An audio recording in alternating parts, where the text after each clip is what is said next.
Hey guys, welcome back to Let's Play Pikmin 2, part 35. In the last part, we finished up the Frontier Cavern and finished up just basically the rest of the day, which was like the last 5 seconds of the day. And in this part, I feel like I'm talking loud. Hopefully I'm not. In the last part, I just said that.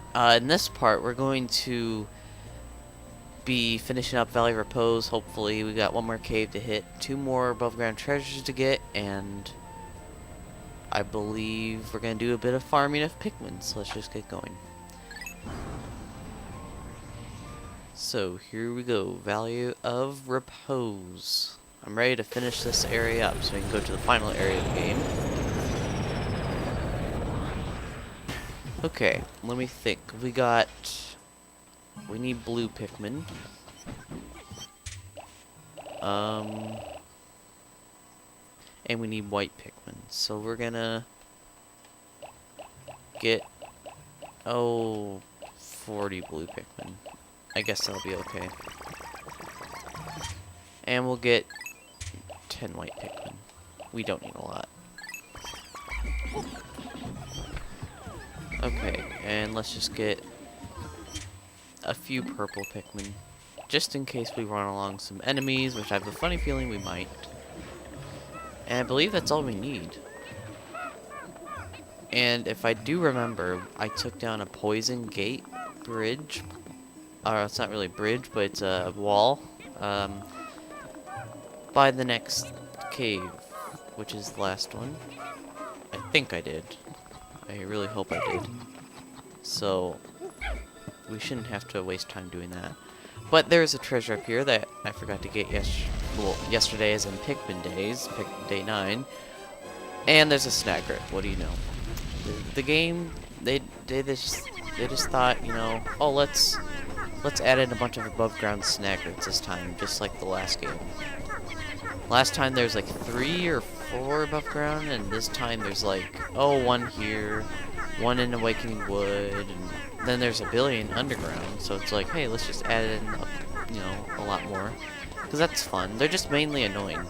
They're not hard anymore. The polluted snaggers, so those big ones with 1 foot, they're a lot more dangerous. The burrowing ones are a lot easier to kill. So no worries. Okay, I was just gonna say, this is taking you forever. Okay, hey, look at me, look at me. Okay. Well, we got this treasure. I'm just gonna come back and get the white Pikmin. And then we'll head back out. So, in the Frontier Cavern, we got a plastic ring, which was like a green star, I think. And this one, we got a pink heart, so Pink Menace, 100 Pokos. We're actually going to be starting to see, I just call them, like, plastic jewelry. There's, like, real jewelry in the game, and then there's plastic ones like that. We're going to be starting to see some of those now towards the end of the game.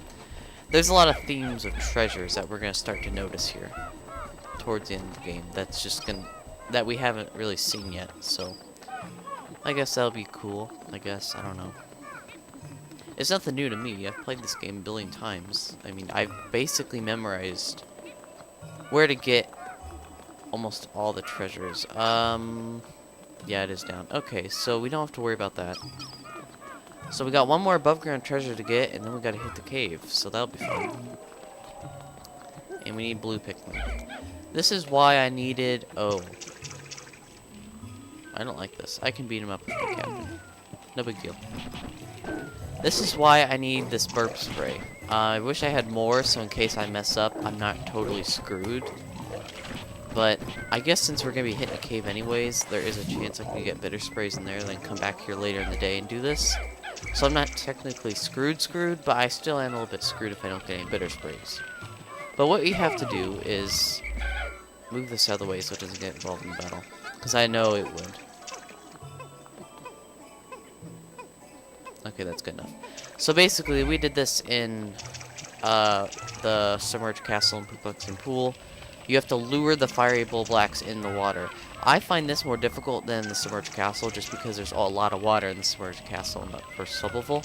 This one, it's a lot harder to get the fiery bullbacks to the water's edge. You have to hit just about perfectly to get them bitter sprayed. So I highly, highly recommend a bitter spray in this situation. I don't recommend spicy sprays. A lot more difficult, unless you're looking for a challenge. You know, I could almost beat them up with my captain, since our captains are fire resistant. But that's kind of cheap. I'd only do that if I'm desperate. I guess I would if I screwed up, so... In a way, I just contradicted myself about building times, so... Whatever. And you do need 30 blue Pikmin to get this out of the water. But I put all 40 in there, so... Okay, so... I really feel like I'm talking too loud. Oh, no, I have plenty of blue Pikmin. Well, no, I have plenty. I have like 100 or so I'm fine.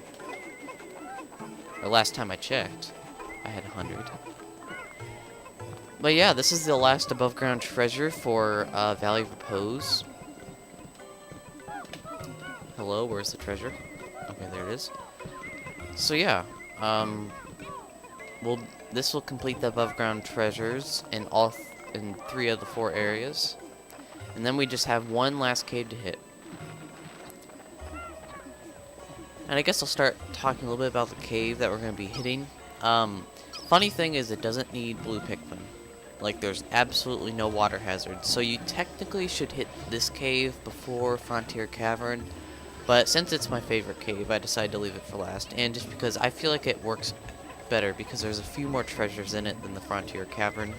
And like I said, I just think it works out better. It just feels better to me. So we don't need blue Pikmin, so that definitely will help us. We'll be able to choose a more balanced Pikmin group. We'll be able to bring more yellow or red Pikmin, or purple, white, you know. So, temporal mechanism. This is a pocket watch, which is in Roman numerals. 110 Pocos, not bad. So, are there any eggs up here? Is there?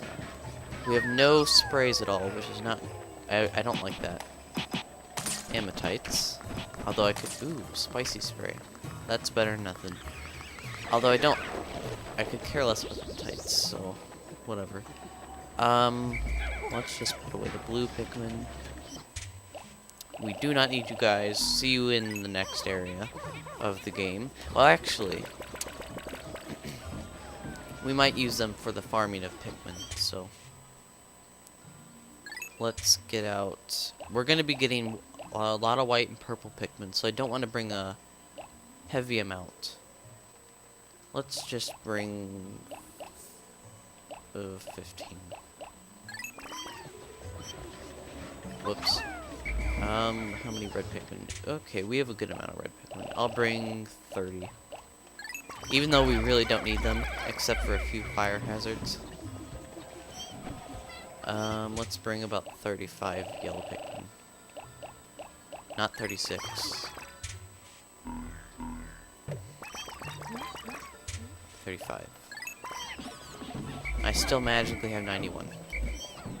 I said put one back. Okay. And let's get 10 more purples, I guess. I wasn't really wanting 10 more, but okay. And there's nectar up here, so let's just get it.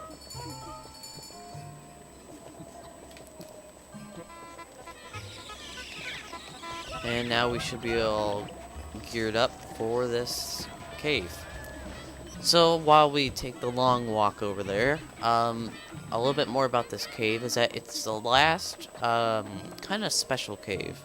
If you've noticed in the first 3 areas, with the caves, 3 caves here, 4 caves in Perplexing Pool and Awakening Wood.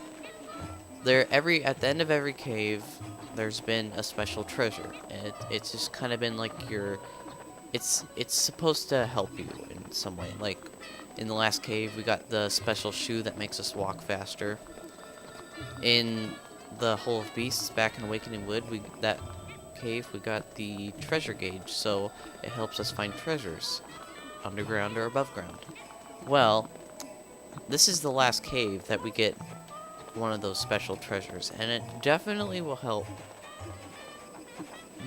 It doesn't help a whole lot, but it helps. It's not really a valuable, like a really important one, but it's sort of important. You'll see why towards the end, at the end of the cave. But interesting, my metal detectors are reacting violently. I can only conclude that there may be some sort of machine below, but that seems illogical, because it just doesn't make sense that there could be something machinery-like down there that makes any sense. But next time on Let's Play Pikmin 2, we'll be starting the subterranean complex, which is actually my favorite cave in the game, and I will probably explain why. So I'll see you guys then. Bye for now.